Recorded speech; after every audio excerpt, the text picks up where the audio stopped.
Lieutenant Commander Geordi LaForge isn't sure if he's going to grow his beard out.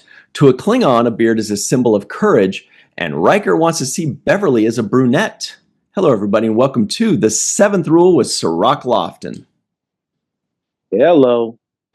My name is Ryan T. Husk, and today we are doing a review of Star Trek The Next Generation, Season 6, Episode 9, The Quality of Life, written by Naren Shenker, directed by Jonathan Frakes.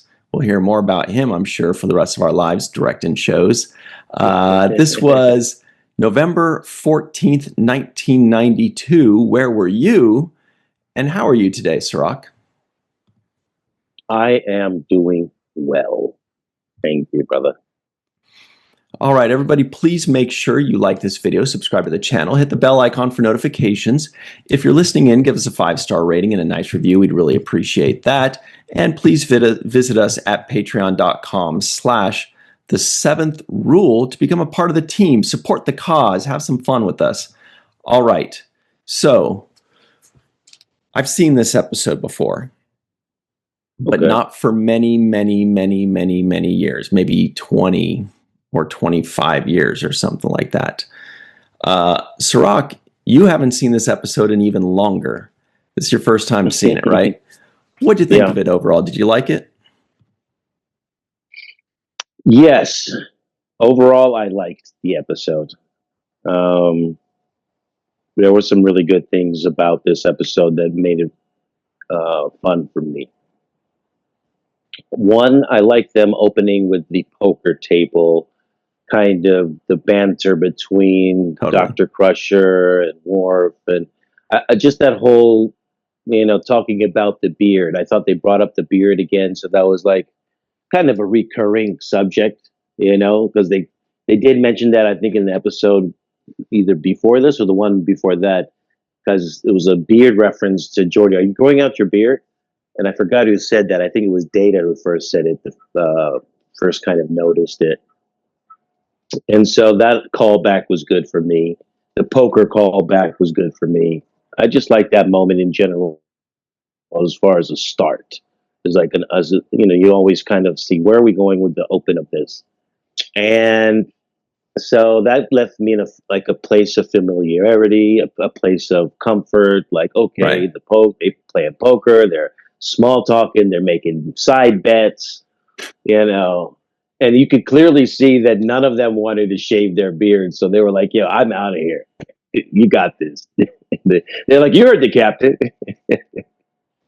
Yeah, I was trying to remember that. I was like, when I was watching it, I was like, there's no way that Beverly becomes a brunette that I can remember. I don't remember Worf and them being shaving their faces. So there's a way of it, and I would guess, I was like, oh, I'm sure they're going to get called to the ready room or something like that. So that worked out. But I do want to ask you this.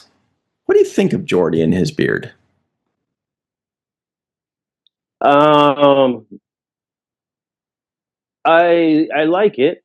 I like it. It makes him look more like an R&B singer at that time or something, Geordi and the LaForges. Something really creative, but I like it. It doesn't bother me, It's okay. It's nice and trim, and it's grown into a point right here. So I like that it's kind of filled in. When Data first made a remark, it wasn't quite there yet, So there's always that in between stage when you're growing out a beard. So you're always like, oh God, it looks scruffy right now. It looks terrible, but you just got to kind of power through those stages in order to get to a place where you feel like you've got a comfortable beard. I like it. Yeah, it looks good on him because it's tight, because it's high and tight. You know what I mean? It's like the 1 or 1.5 week, maybe 2 weeks kind of beard. It looks good also because we've seen him clean shaven for 5 seasons. It's just a little change where you're like, oh, that's interesting. And I wonder if they wrote it in, are you going to keep the beard or aren't you? I think it's because LeVar himself didn't know if he was going to keep the beard. He was just kind of like, I don't know, but they have to address it. Right. Because nobody in Starfleet ever is like 2 days unshaven. They either have a beard or they don't. When Riker came into the second season, remember, he just had that beard. He went from no beard to beard because he grew it out in between the seasons, and he thought they were going to make him shave it when he came into, episode 1 of season 2.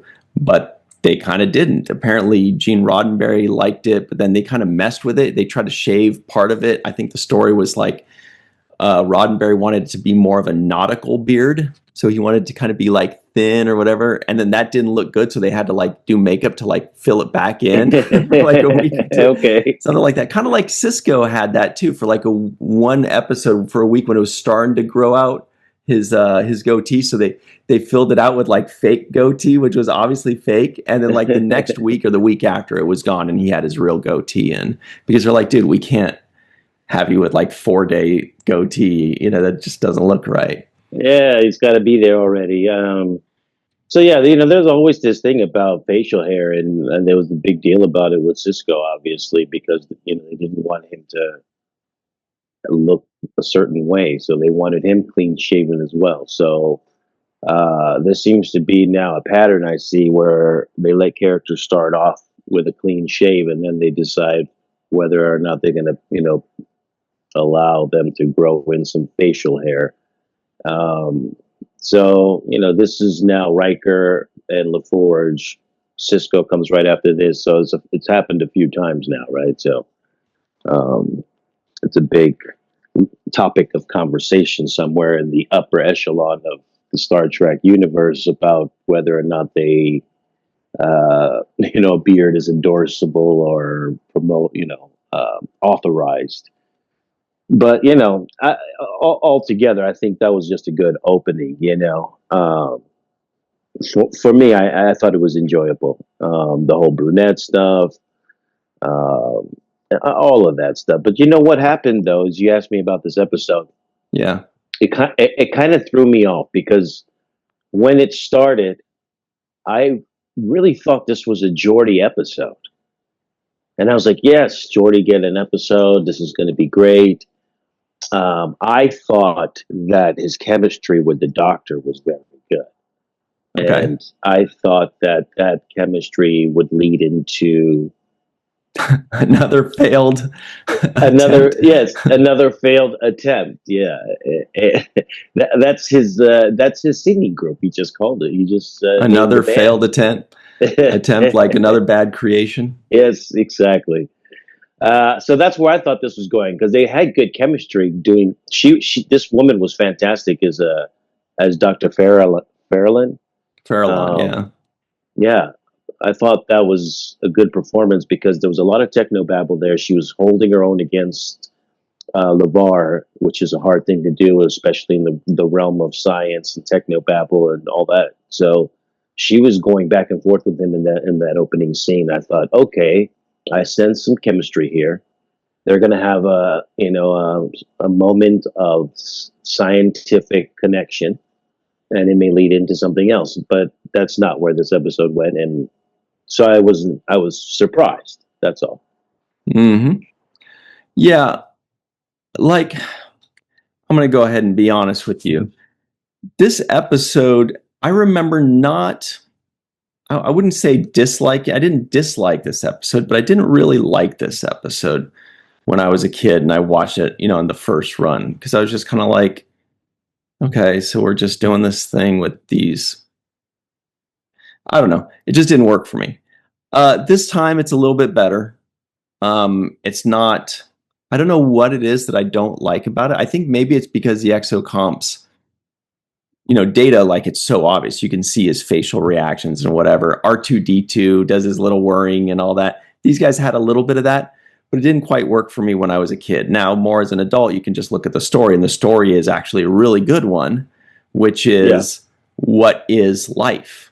What does it mean to be alive? And this is something that The Measure of a Man, right? They talked about that when Picard says, we're looking for new forms of life or something like that. And he said, well, there he sits, which is just an amazing moment. And so now, and then Data even referenced that. He said, yes, he did. When my own humanity was in question, you stood behind me, and they were referring to that. So as far as the story is concerned, now it totally works for me because that's what Star Trek's about. It's about defining things or finding out like a new application to that definition. The definition is life. How do we apply it?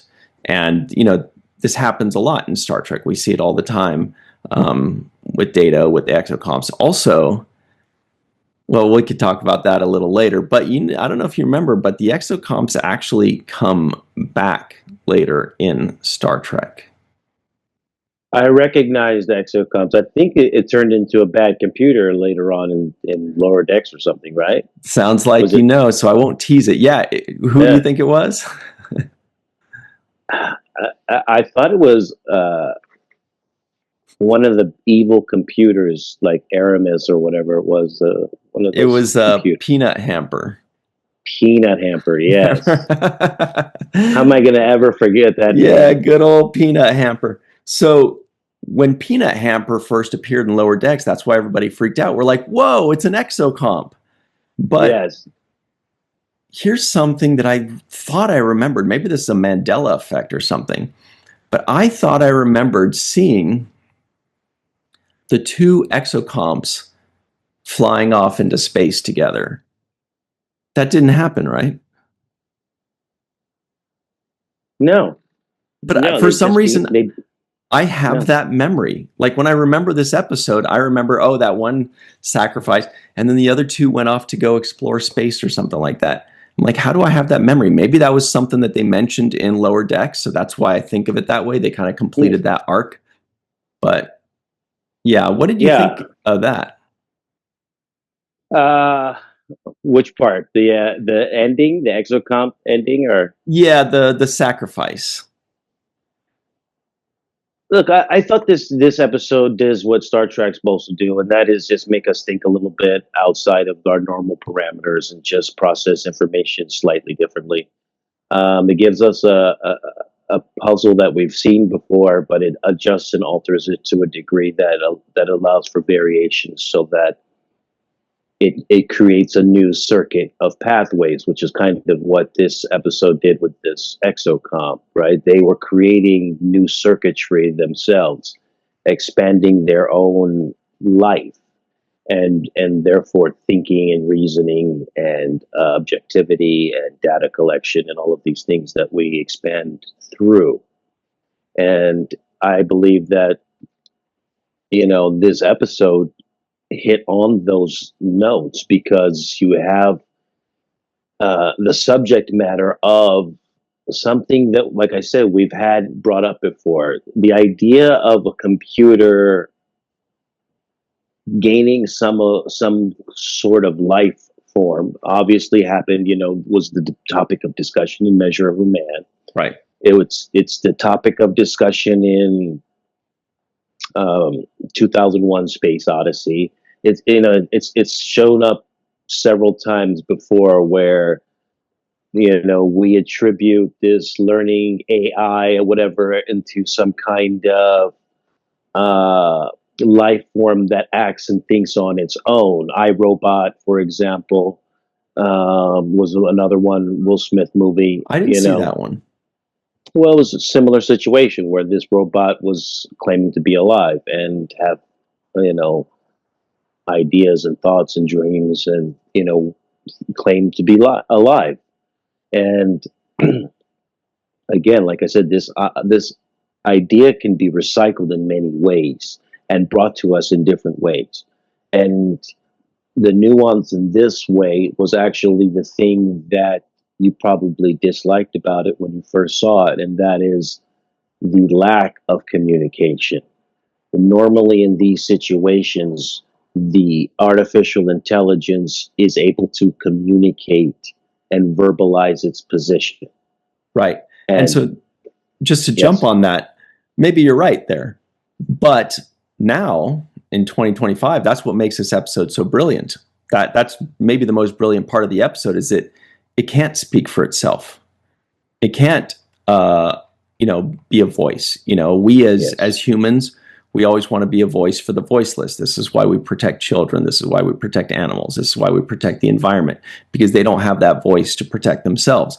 And so this is what made that story so good, is that, Data speaking for himself, that's cool. It's a good episode. It works. Great episode. But what about something that can't speak for itself? What about something that doesn't look cute and furry and fuzzy and doesn't make facial reactions like Data does? It's just a little moving trash can that makes a couple cute little noises. But yeah, it cannot advocate for itself. So I think that's actually maybe the best aspect of this whole episode. That's what makes it so good. Right. And that's what I agree with. And because of that, there needed to be an advocate or an emissary, and Data is the emissary on behalf of this basically life form that doesn't have communication skills. Although I felt there were gestures while watching it that seemed to communicate to me non-verbally, because a lot of communication is non-verbal. And Totally. I think there's a whole lot of nonverbal combo. You can just, looks, people's aura, just you can sense if somebody wants to be left alone, if somebody, is angry. There's so many things that you can sense without words. You can put headphones in and observe these things. And so there were nonverbal gestures that signal to me from my own human database expression.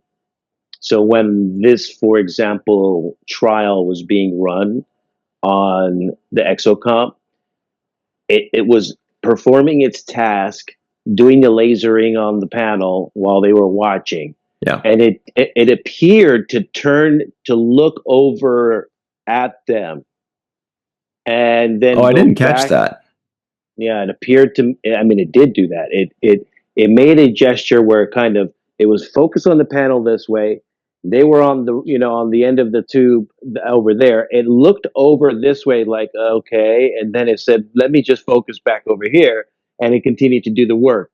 And to me, that moment was like realizing that this was a test, and that I'm not going to exit this thing at this moment. I'm going to alter the results of the test. And so through a nonverbal communication, I was able to pick that up through movement. Yeah, and a lot of that is going to be credited to Jonathan Frakes. I did not notice that he directed this. I didn't see that in the credits. I wasn't really looking at that. I think I was taking notes. But when I just marked it down in my notes from IMDb, I was like, all right, yet again, the Frakes strikes again. And this is why we keep seeing his name pop up over and over and over and over again. I thought this was really good directing on his part. And those little things. Now, obviously, it was surely on the page. On the page, it's going to say the Exocomp looks at each other, or they look at this, right? But it's also up to the director to convey that.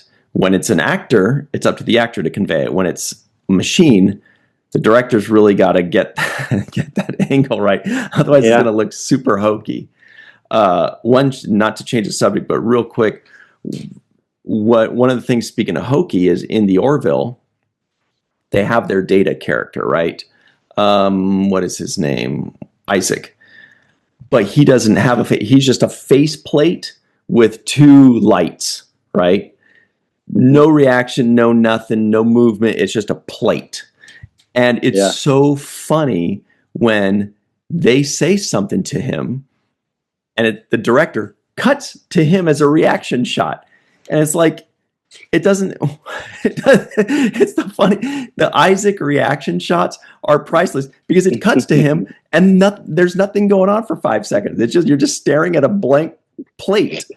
So and that's the joke right there. That's right. That's funny. So the key is to not do that, which is hard to do, but it was good. And I thought the Exocomps themselves looked like a good piece of art, put together well. Yeah, I mean, it came apart. You saw it deconstructed. It had the lights. It had a little, sound effect cues that were directed for it. But you mentioned Jonathan Frakes, and yeah, I wrote some things that I really enjoyed about what he did as far as choices he made directing this piece. And one of the things I liked was there was a shot of Geordi and Data in one of the science laboratory areas. They just finished speaking with Dr. Farallon. Farallon. They just finished with Dr. Farallon. She walks away, and I think Data has and Geordi have a moment where they're like, she's kind of overworked or super passionate about this or whatnot. And as they're having that conversation, it's behind a glass panel, and Frakes is panning slowly as he goes, and they have this conversation because he kind of catches her exit as she walks out down frame, and then he slides the camera down as the two of them are by this thing, this little desk or whatever they are at, and the lights are flashing off of the glass in a beautiful way. So he constructed some lights to be some blue lights and red lights to kind of flash on the glass as he's panning through, and it left a very good visual as far as just context and depth. You get to see them through the panel, and the light reflecting on the background actually created another just element in the shot that gave it a 3D kind of perspective. And so that was a great shot for Jonathan Frakes. I thought that was just a beautiful shot. Another thing that I liked was when Dr. Crusher came up to Data and he was in the room studying, there was an aerial shot kind of him in that little study room as she walked up and he kind of moved in. That was a beautiful shot. It just showed the set and how beautiful the set was, how elaborate it was. Data's little office room that he was in, her walking up on it. I thought that was a beautiful shot. And I like, just to jump on that, I like when we see a new piece of set and not just see it, but feature it. You know what I mean? Like every once in a while, they feature something new. Deep Space Nine would do that well, but it was always dark, right? Yeah, Next Generation has this beautiful, well-lit set, but we really usually just see like the captain's chair or Worf or, somebody, back on the computer typing. But every once in a while, we see really cool new shots of like the engineering room, like a few episodes ago. And in this case, Data's study. Got to see a lot of engineering.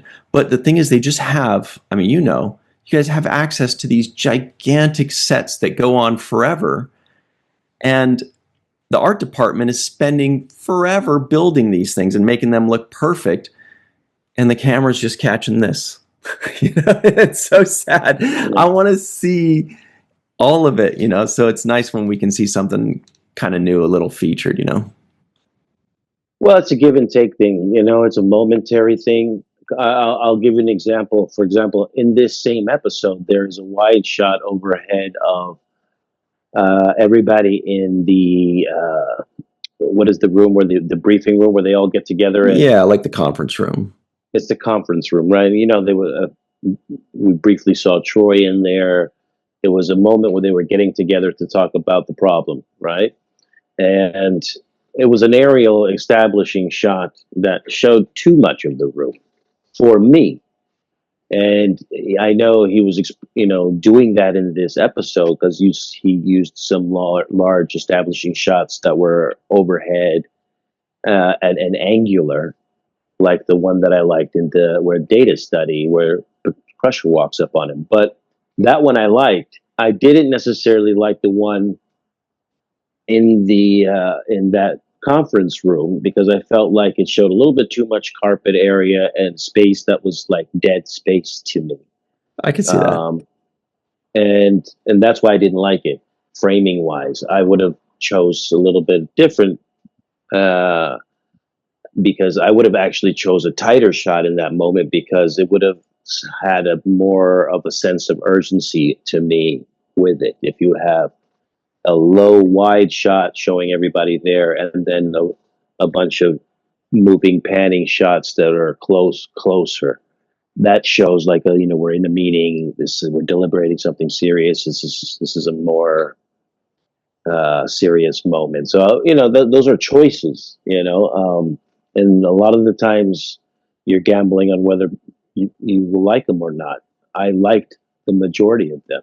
That one particular shot, I just don't like seeing that old style carpet, and it bothers me. So I was like, too much carpet in that shot. Not touching that. But what I am going to do is I'm going to tell us that it's time for our break on the seventh rule. So everybody stick around. We're going to have more hot takes on the seventh rule. Well, hi there, everybody. Welcome back to the seventh rule with Sirach frickin' Lofton. Hello. That was almost aggressive. Sorry about that. Here are the trivioids of the week. Geordi isn't sure if he's going to grow his beard out. To a Klingon, a beard is a symbol of courage. Riker wants to see Beverly as a brunette. The Enterprise has arrived at the Tyran system. The interlinked sequencer is now bidirectional. It compensates for the asynchronous mode distortion arising from the resonant field. Oof. Wow. The Exocomps' computational speed is about as good as Data's. Dr. Farallon enjoys a quiet cup of tea. Worf injured Beverly, rude. Recognizing new life, whatever its form, is the principal mission of this vessel. The vessel being the Enterprise. Okay. Here was a moment I liked. When Picard said that is an order to Dr. Farallon. When, she's like, I'm not leaving or whatever. He said, no, that is an order. And I kind of stopped and I was like, oh, this guy just takes charge of everything. Like, I don't know. I'd like it when a captain has to say that's an order. We've seen Riker have to do it sometimes. We've seen... he did it this episode, yeah. Right. We've seen Picard do it. We've seen all the captains do it every once in a while. Of course, we've seen Kirk do it with like a smirk. But, it's always nice when a captain or the person in charge says, this is a decision, because it's like a life and death decision. And I don't know, it's always just nice to see, Well, it's actually a warning. It's like the police saying, freeze, put your hands up type thing. It's a warning that I'm aiming a gun at you and you have a choice to make, right? And so that's the same thing. So the captain saying that's a direct order is a warning that anything you say now can and will be held against you, right? And you're gonna, you will suffer consequences now. Consequences so I'm just letting you know, repercussions. And repercussions. So this is the line, and you're prepared to cross it or not. And so I think that's what the significance of it. And usually, what we see in those cases is one of two things. A person, three things actually. A person decides to follow that warning and honor the captain's rules. They could disobey that warning based on a principle that is unviolatable, for which they will ultimately not receive consequences for, because that principle is the subject matter of the episode, right? Right. And then the third is that they will disobey the order and face consequences. So those are the three outcomes for me.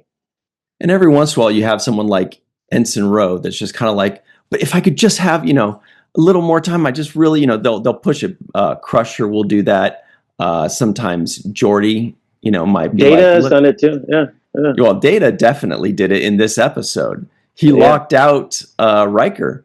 And he was like, I'll relieve you of duty. And he says, well, that is your prerogative. I was like, damn, Data, you gotta chill, man. But of course we understand it. And I want to say something about that too, as well. Data, this is what I love about Brent Spiner's performance when he does Data. And it actually really shined in this episode as well, specifically in the scene that you just mentioned with Riker, and where Riker tells him, you understand you could be court-martialed and all of this stuff. And he's like, yes, I understand. Very reasonable. Uh, Data remains calm all the time. It's that calmness in his voice. He doesn't get angered. He doesn't raise his voice. Uh, he only adds urgency to his voice when there's a sense of urgency. So that's the only emotional, you know, twinge that he'll put on his performance is urgency. Like, Captain, we need to do this right. You know, like it's got to be. He will do that. Yeah. Yeah. Right. Like he'll put urgency on it, but he doesn't put anger, bitterness, you know what I mean? Like other emotions that we carry around, you know, sarcasm, you know, just other things that we put on, we accentuate our delivery with when we talk, right? We always put these emotional accent points on our delivery. Not always, but it can be done. And especially when you're trying to make a point, you know, you sensationalize, you hyperbole, all of that stuff. Your gestures, you inflate, you pronounce certain words, you grandize the actual language, and so, but Data doesn't do that. He actually remains with this very calm and even keeled, very like, I'm not afraid. I understand what you're saying. You made a point.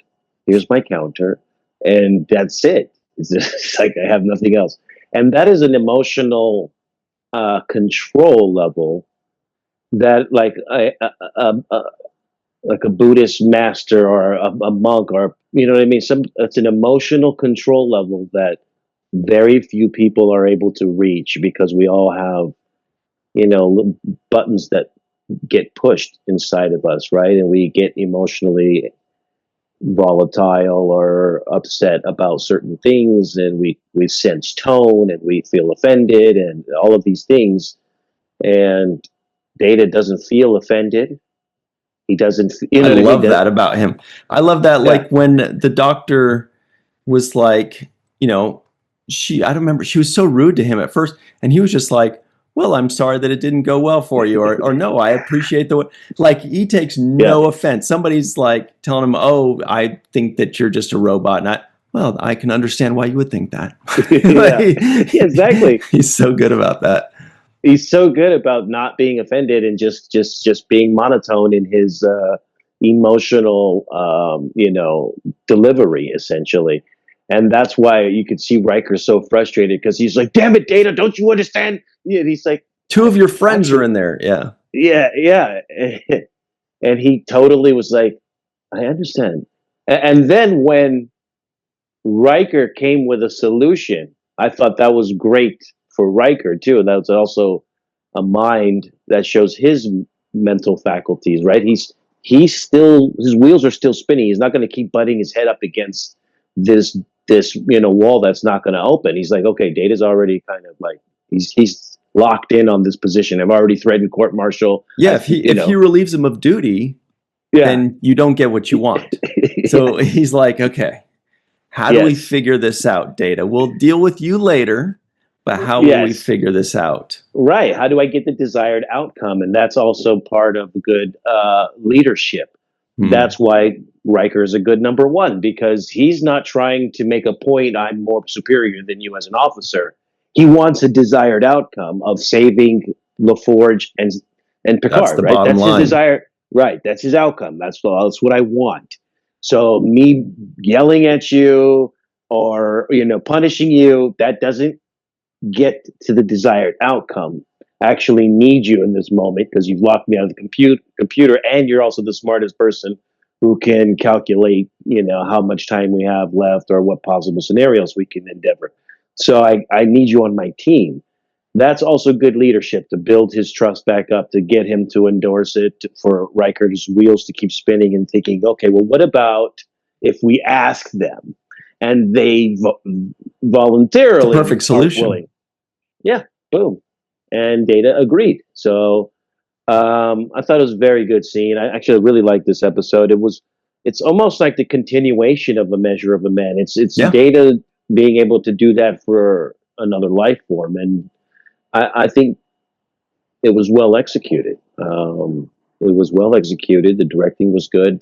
Like I said, it threw me off because I thought it was a Geordi episode, but it actually turned out to be more of a Data episode, and I thought it was fantastic. It had me going. Loved the other stuff with Dr. Crusher, like, with the batlith and those batlith outfits. I want one of those batlith outfits. Yeah, we're always seeing Worf practicing in those. But I did want to jump on what you were saying too about Geordi. I remember initially I thought it was going to be like another one where, Geordi, maybe he falls in love with her, or maybe he's just butting heads with her the whole time, because he was fighting her and fighting her and fighting her at the beginning. And then she was like getting along okay with Geordi or with Data. And then it kind of evens out a little bit at the end there, and everybody's good friends. But I did want to point out a great line that Data said, maybe the best line, when she says, Farallon says, they are a tool. There's a big difference between Data and a tool.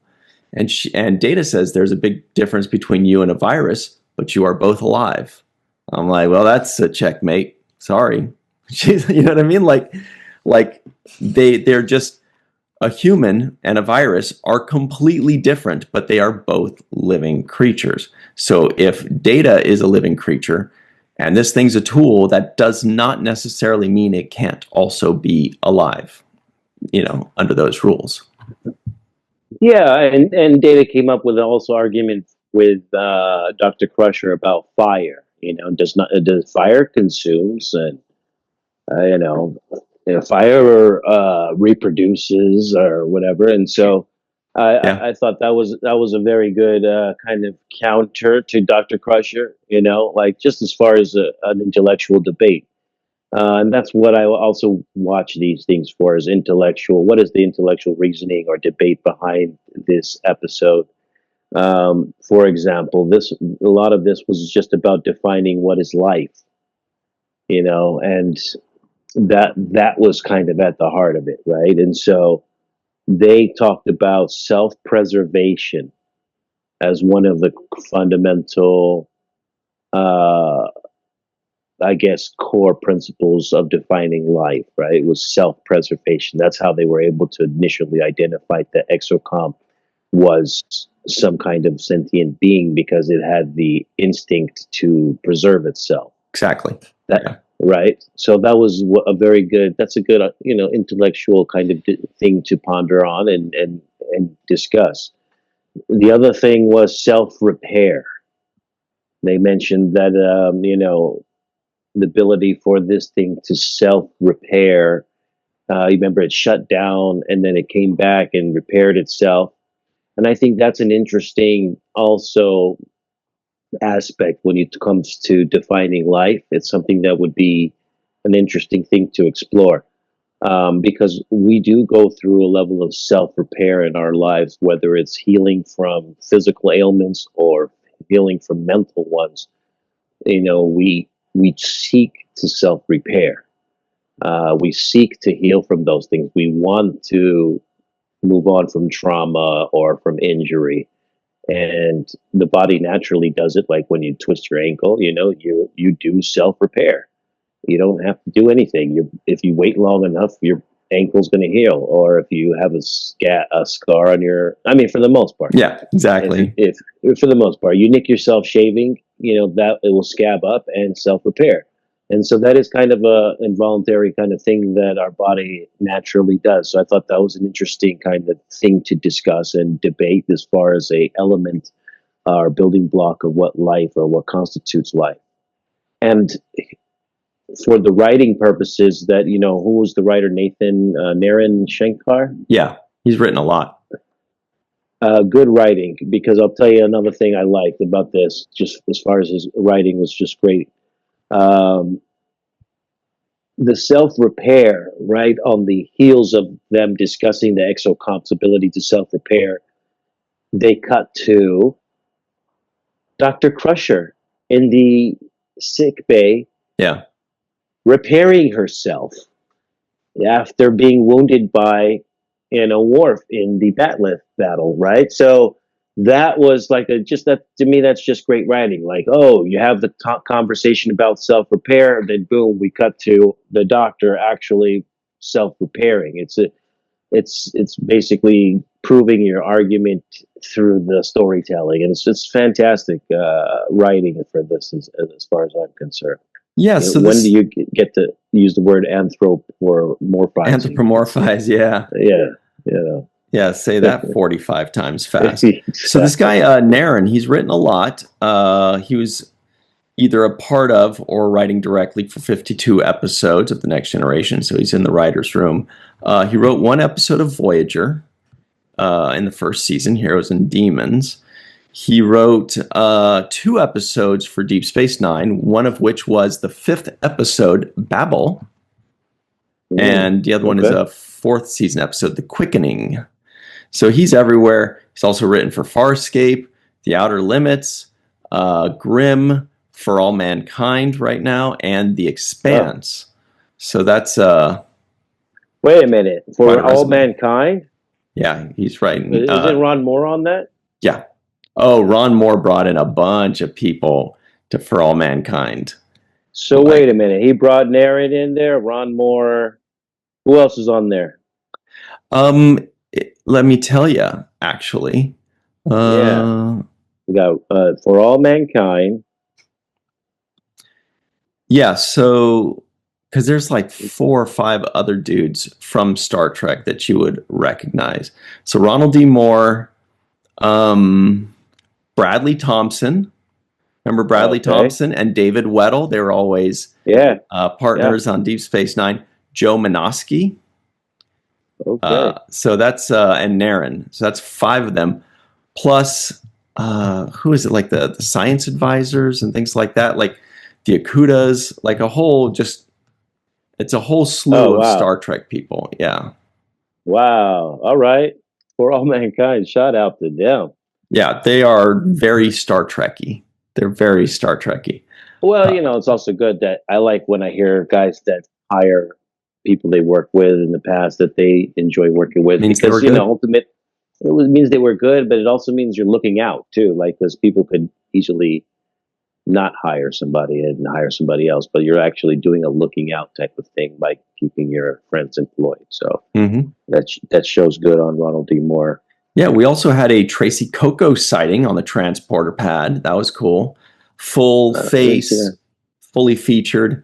Also on that transporter room scene, we had Kelso, the transporter chief Kelso, which is it's just a reminder that Chief O'Brien is gone, that you guys stole him from us. Whenever a transporter chief actually gets a name and lines, you're like, damn, that could have been O'Brien.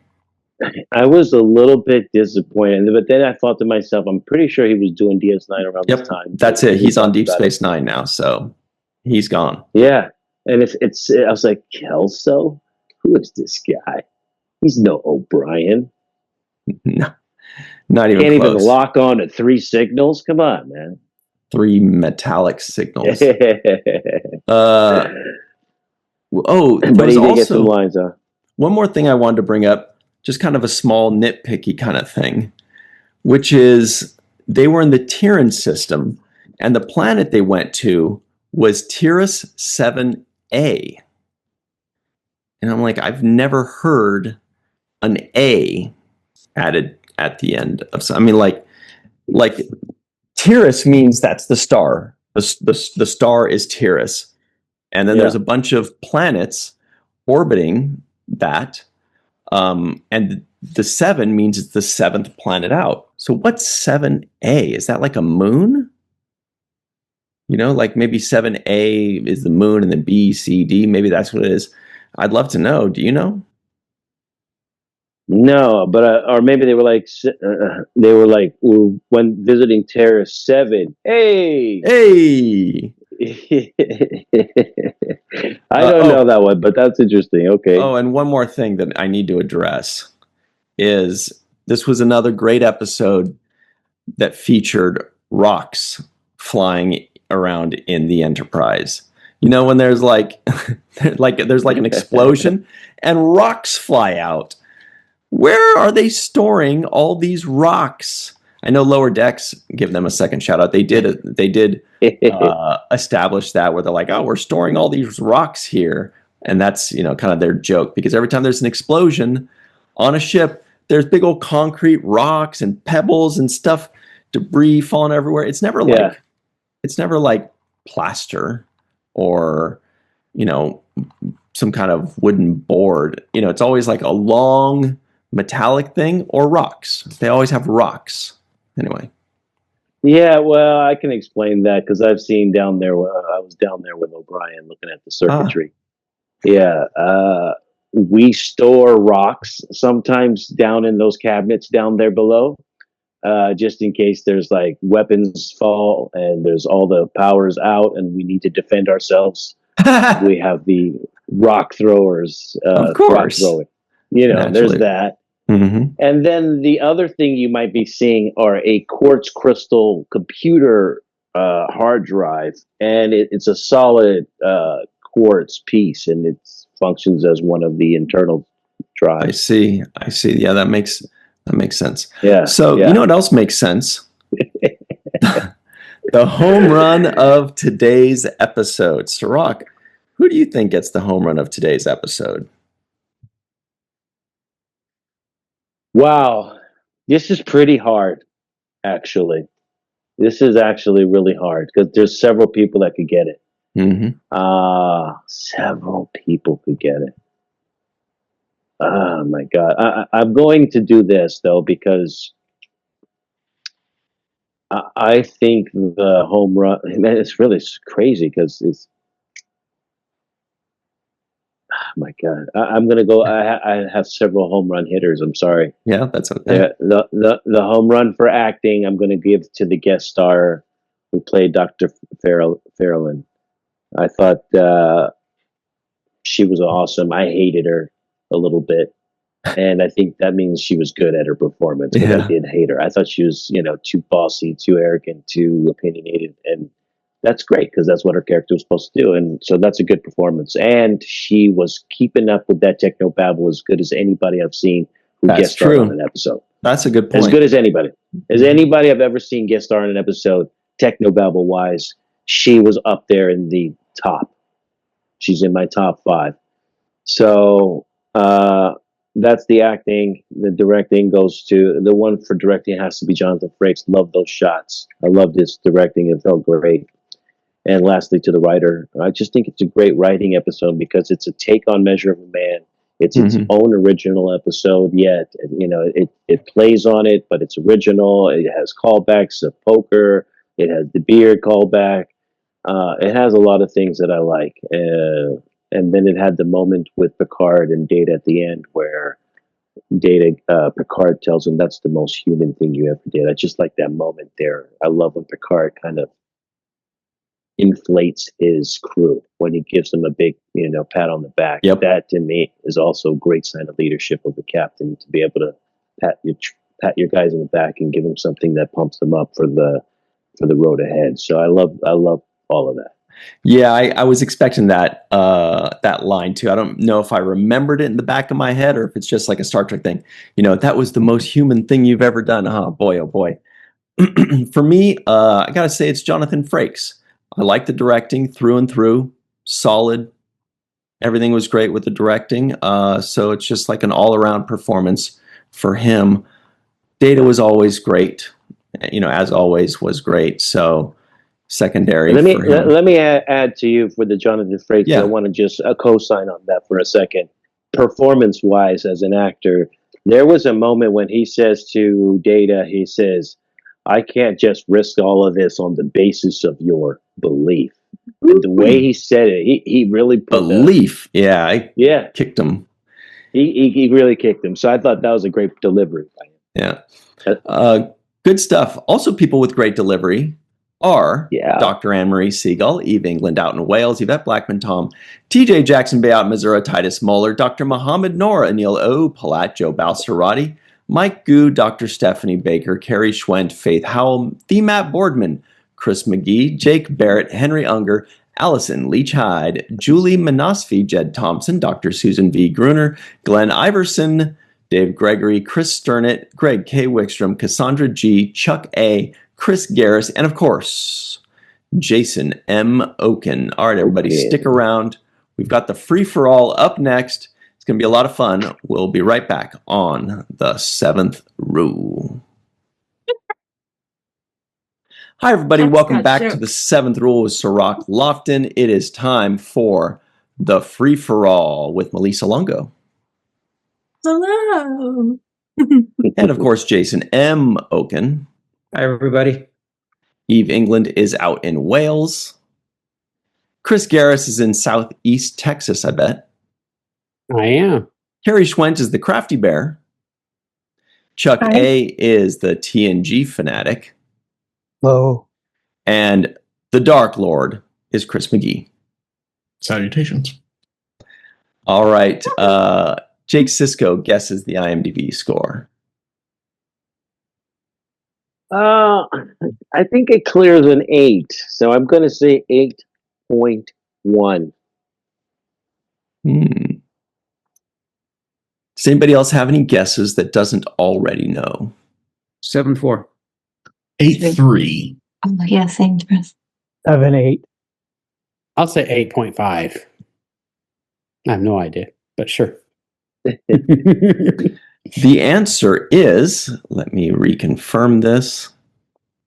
Yep, Mark Eaton, 7.3. Sorry, 7.4. 8. 7.4. Yeah. That's kind of a Jason little got low. it exactly. Wow, good job, Jason. Yeah. All right. Wow. Did we get any NAMs? I noticed Wesley Crusher was a NAM. Did we have any others? Yeah. Dr. Sue. Dr. So. Oh, right. Ooh, Yes. right. Very good. Very good. Oh, and Peanut Hamper.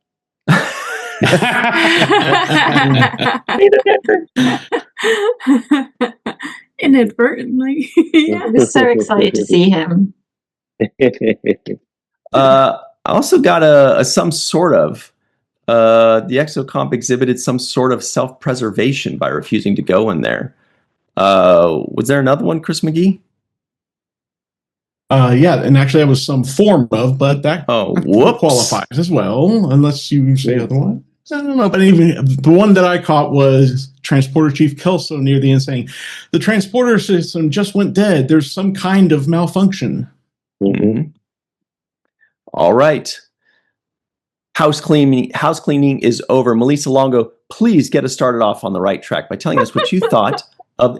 I almost wore my Lower Deck shirt too because of Peanut Hamper, but I couldn't find it, so I just put a regular blue shirt on. That's funny. Lower Decks. So what do you think of this one? I enjoyed this one. I always enjoy episodes that ask these moral questions and get into these philosophical questions, and this one didn't disappoint. And I'm not going to go too much into that, so I'll save it for all y'all. But yeah, I enjoyed this. But surprisingly, what I enjoyed the most, the person that I enjoyed the most and got the most from in this episode was Beverly Crusher. I loved her in this episode. We got some great character building for her, and she had some wonderful, wonderful moments, particularly in this scene where she's talking about not trusting men and beards. Sorry, Sirach. And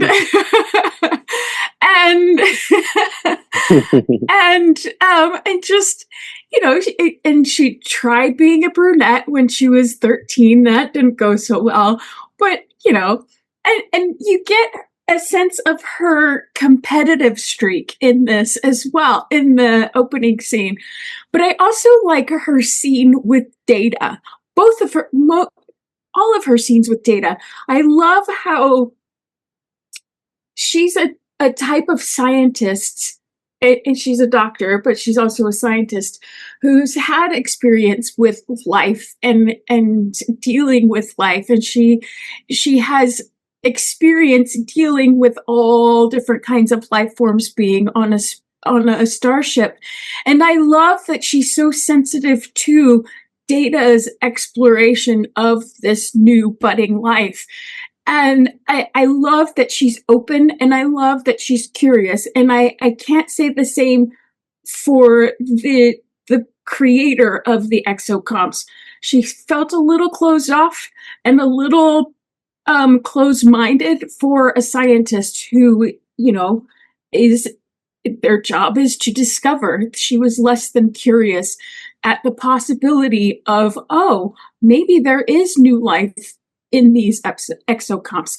But I think that was great, and I think that's what the episode needed, that diversity of minds trying to solve this problem. So yeah, I enjoyed it.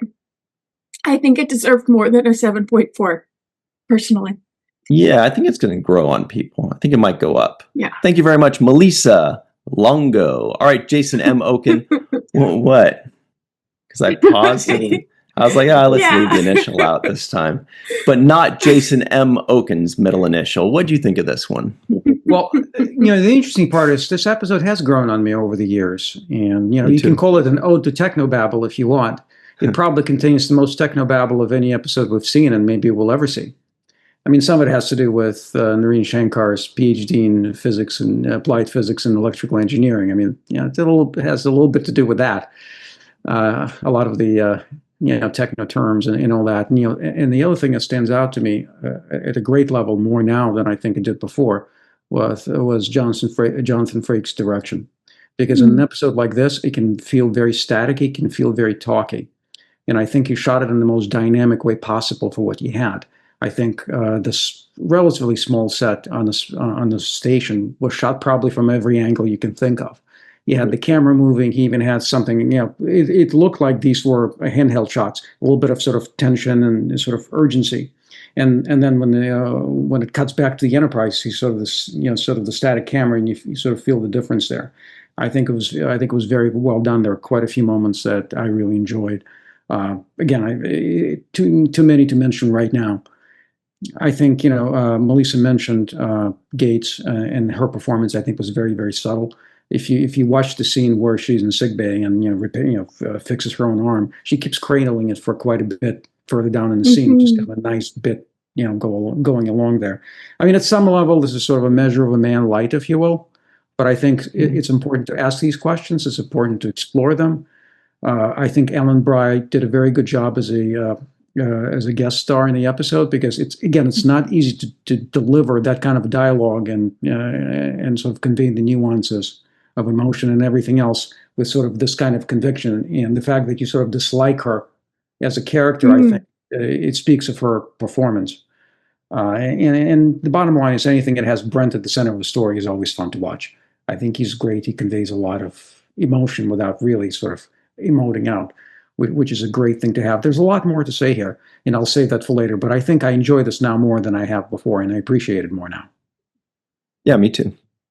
Thanks very much, Jason M. Oken. Yeah. Eve England out in Wales, do you like this episode more than the first time you watched it? I've definitely enjoyed it more than all the other episodes of season 6 so far. So really, I was like, yes, this is a really good episode. It's the first one I think I watched where I thought, you know what, this feels like a season 6 episode, and I really enjoyed how everything kind of came together with it. Obviously, it was amazing to say, oh my gosh, it's Peanut Hamper. Now I get some of that stuff. So I kind of need to go back and watch Lower Decks. I didn't have time to do that, but that was really cute. And it certainly they reminded me of those little robots in Batteries Not Included, and I was like, oh my gosh, it's so cute, and even cuter than Peanut Hamper. I thought I couldn't stop thinking about that the whole time. But yeah, as everyone said, it was really interesting having that philosophical question about what actually is life, and actually having it from Data's perspective, so a non-human perspective, because we always talk about how the the whole of Star, it's very human centric in terms of the outlook, and it was really interesting how, Data was kind of being judged for putting the Exocomps value above, or questioning that, as opposed to just automatically saving Picard and Geordi, because obviously as humans, we put, and it's the same conversations you have and about whether you eat meat and the value of other creatures on this planet. You put more value as a species on other humans, and particularly humans that you care for, that are your friends, that are your family, as opposed to then, humans who are on the other side of the planet suffering. And I thought that was a really interesting perspective, seeing it from Data side, and actually on a much more objective level. Okay, well, these little creatures were worried about their existence, but then he was being questioned then by his crewmates. And I thought that was a really interesting kind of take on the whole argument of what is life. And, we always think that we know best about our values and our morals, but actually, do we? And we're still seeing it through the human lens. So yeah, I particularly enjoyed how they sort of mixed that up for us as a kind of second chapter to Measure of a Man as well. So it's sort of that different perspective. So yeah, I definitely agree this should have been a higher rated episode. I really enjoyed it. Good stuff. Thank you very much, Eve England out in Wales, first time watcher. Chris Garris, not his first time. What'd you think of this one? Oh no, this is one of my, I don't want to say favorite, but I really enjoyed this episode. It's, it dives again into the, is this, sentient or not sentient? I will say I had to actually look up a word for this one, because I'd never heard of affectation before. I was like, what is that? And, looks to impress, basically, is what she was giving the guys a hard time about. I was like, okay.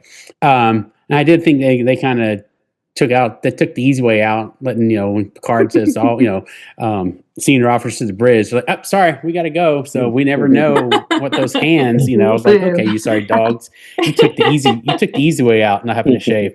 And, I liked how Data, he he's always still searching for, like, what's life. By this time he's already, we've already dealt with him trying to be disassembled. Yes, we have. I'm sure I can go back in my memory for a second.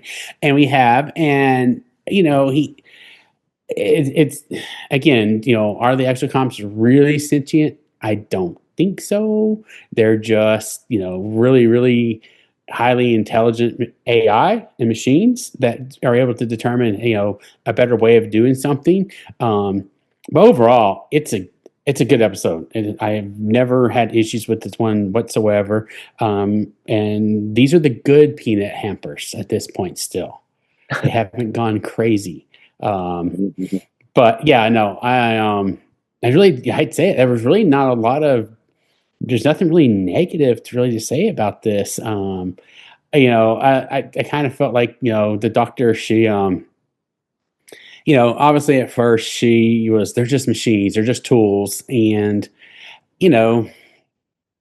when they start exhibiting the ability to, figure out things on their own, okay, now they actually move up a notch to more than a tool. And that was hard for her to actually grapple with.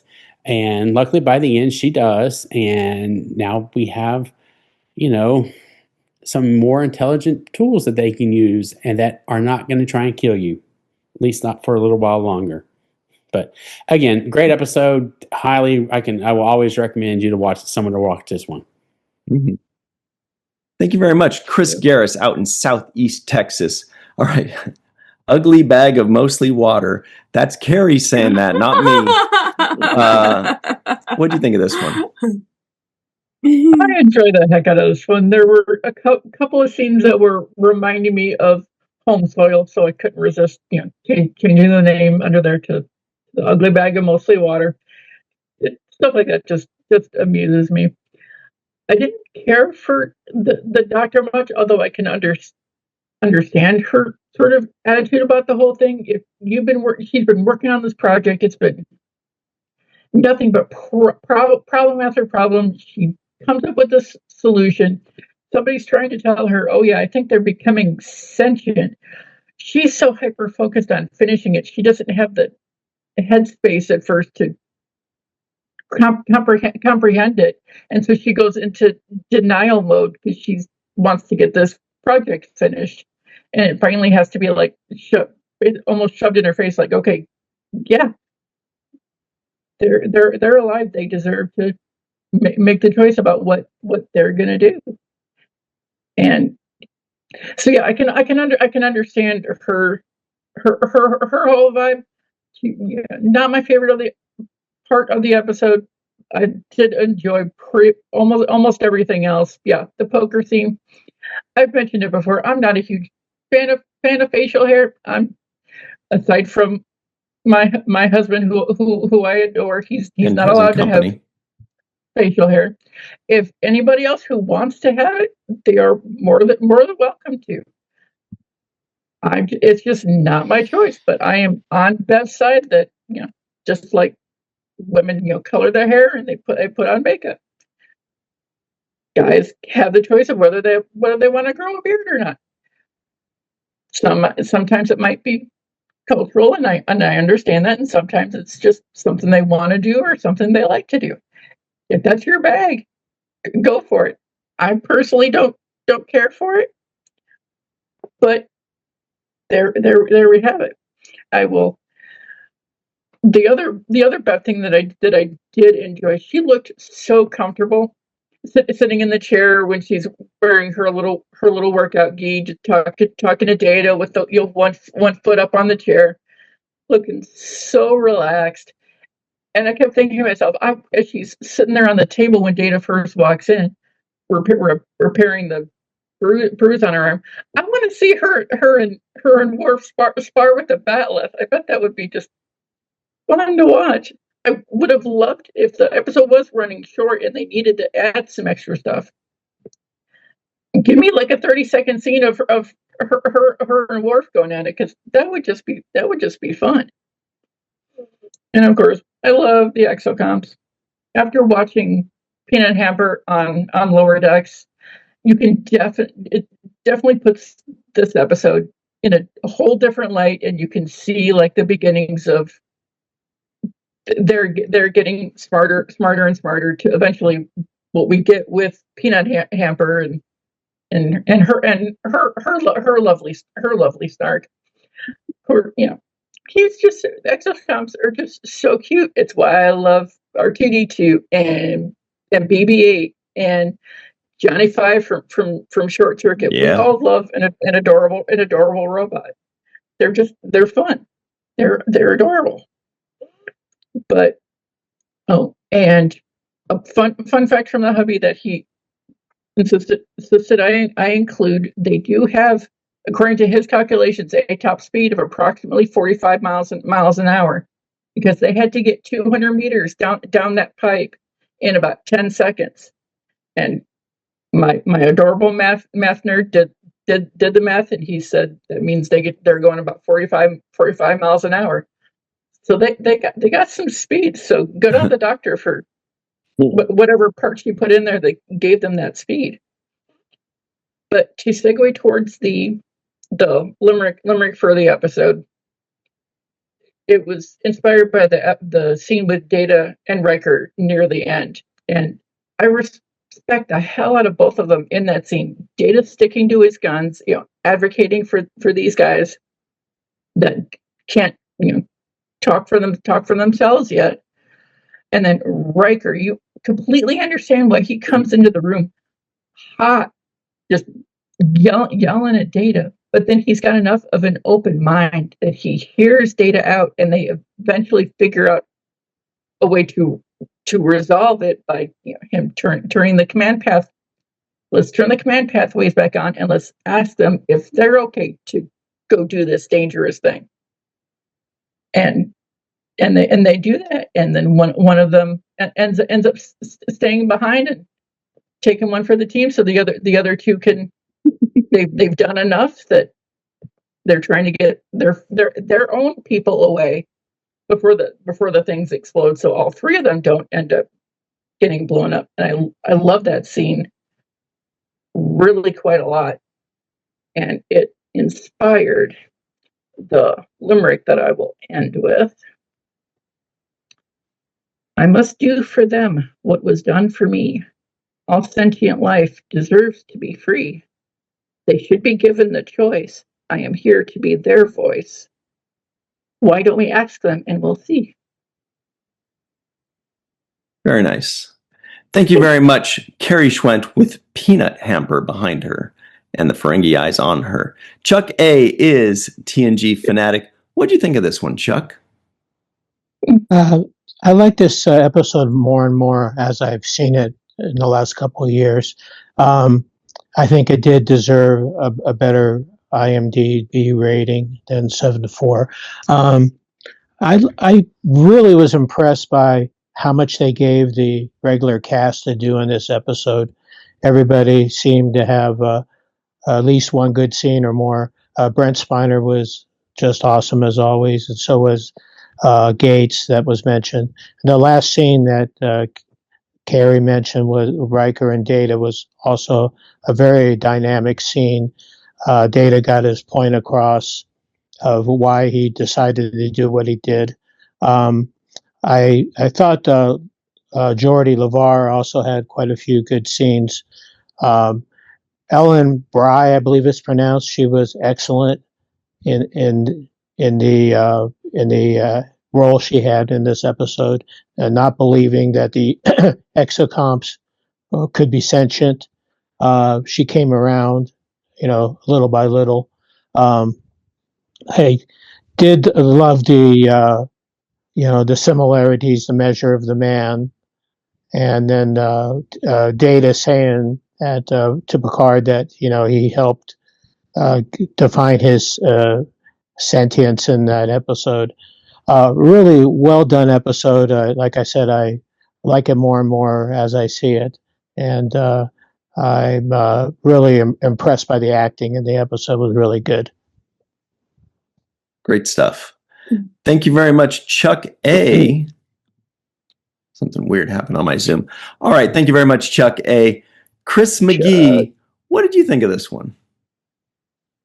The quality of life. I always seem to get the title of this episode conflated with last season's Cost of Living. I don't know why, but anyway, this is one of the better explorations of ethics that the show portrays, perhaps even approaching the level of The Measure of a Man. In fact, it almost addresses one of Commander Maddox's complaints from that episode when he said, if it were a box on wheels, I would not be facing this opposition. Well, the exocomps don't quite fit that description, but they still aren't as easily anthropomorphized as Data.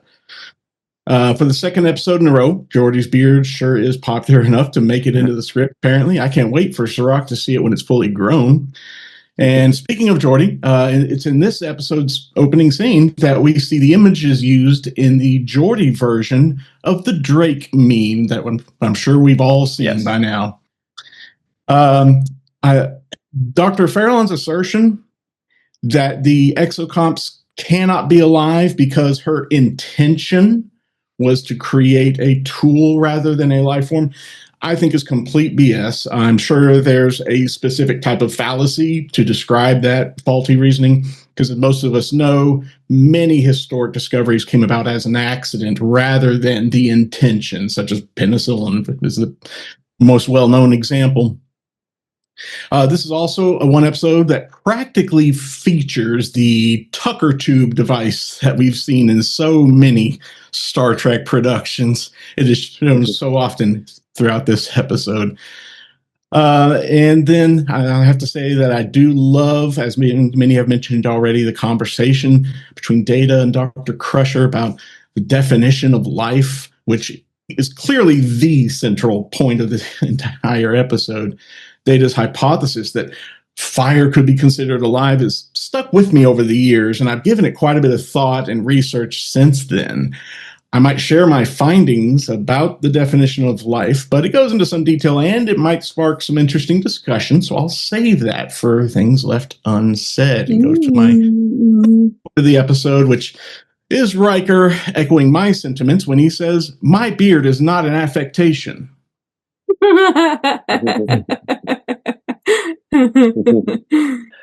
Thanks very much, Dark Lord Chris McGee. All right, Jake's final take. Sirach, any final thoughts on this episode upon your first viewing, but not last? Yeah. First of all, I want to say there is no better way to offend a life form than to tell him that he has a micro replicator. I'll just start with that. Data says something about forced labor, and I like that. He was kind of that was brought up. It was very, it was just tossed out there, but it was talking about forced labor, slavery, those kinds of concepts. It was just briefly brought up, but I thought it was well placed. When my favorite thing that Picard says out of all the words that he speaks is when he says, "Make it so." 3 So words. good. And I think that is my favorite quote out of Picard. I think it really summarizes his leadership, his action taking. It's just 3 words, but I love it so much. And when he says it like he did in this episode, my ears perk up and I get a little bit happy because I say, "Make it so." That is basically a mantra to live by in your own life. Like, not to be wishing on it or hoping on it or deliberating on it, but to actually make it so. And whatever it takes to do that, that's what it takes. The Exocomp took one for his friends and did a sacrificial move, basically, doing a heroic move of courage and bravery and saying, "I will take the sacrifice that you two can live." And that is also, I believe, a characteristic or a identity that could define life, because I do believe that parental instincts kick in just nature in general, and where you will see a sacrifice happen to some degree in order to preserve either your friends or your offspring. And that happens in nature. So we've seen that before. So I think that was another beautiful kind of moment there. One of the elements I think this separates this episode also is, in Measure of a Man, Data was able to articulate his point of view and speak up for himself and say why he felt the way he felt. He needed the advocacy of Captain Picard, who had the actual, DNA of a sentient life form, but still that advocacy combined with the voice, the perspective that Data has by being able to articulate how he feels about this situation. In this particular case, you have a group or an entity that doesn't have a voice and doesn't have the ability to communicate. And so I thought that was another important element when you talk about speaking up on behalf of the voiceless. That was really what made Data's actions so brave and heroic, because he is now speaking on behalf of a group that doesn't have an ability to do so for itself. And then lastly, this is just my own little stupid stuff, but and this is weird because it's a kind of a paradox. If you believe that it's sentient life, then then running an experiment on it is essentially like some kind of animal testing or experimenting. And so there could be some debate on whether that's, appropriate or, cool or not. And so I wondered about that in itself, like, testing on this life form. Is that adequate enough? Is it appropriate? Is there, does that still fall under the guidelines of morality? But it does fall under scientific experiment, which is ultimately what you're going to base it on observation and research. So this is kind of a groundbreaking time for them to identify whether it is life or not. But I just thought about the experimentalization aspect of it. I'm glad that it wasn't something that was harmful or cruel that could put it in actual physical danger. But ultimately, I love this episode. I think it hit all the points. It was a continuation of Measure of a Man. It was Data able to pay forward what Picard did for him. It brought up some storylines that we had ongoing, with Geordi's beard growth and other things that they kind of brought into the fold. So I enjoyed this episode a lot. And I think that it's, really a highlight for the season for me too, as well. Jonathan Frakes took some really good directing choices in this to make this really look good as well. So I like this episode a lot. Great stuff. Even Melissa put in the Zoom chat something we touched on in the review, so we'll talk about that on the other side. And Things Left Unsaid. So everybody at home, if you don't know what Things Left Unsaid is, go to patreon.com/the7th-rule and join in the fun, become a patron, and you'll get a bonus segment. We really battle it out. You don't want to miss it. But until then, thank you very much to Chris McGee, Chuck A., Carrie Schwent, who hasn't changed her name back, but I'm not going to say it a second time, Chris Garris, Eve England out in Wales, Jason M. Oken, Melissa Longo, for Sirach Lofton, myself, Mr. Aaron Eisenberg, and Melissa Longo. Thank you all very much for hanging out with us. We will see you next time on the 7th. Let's just say, always remember the 7th rule. There you go.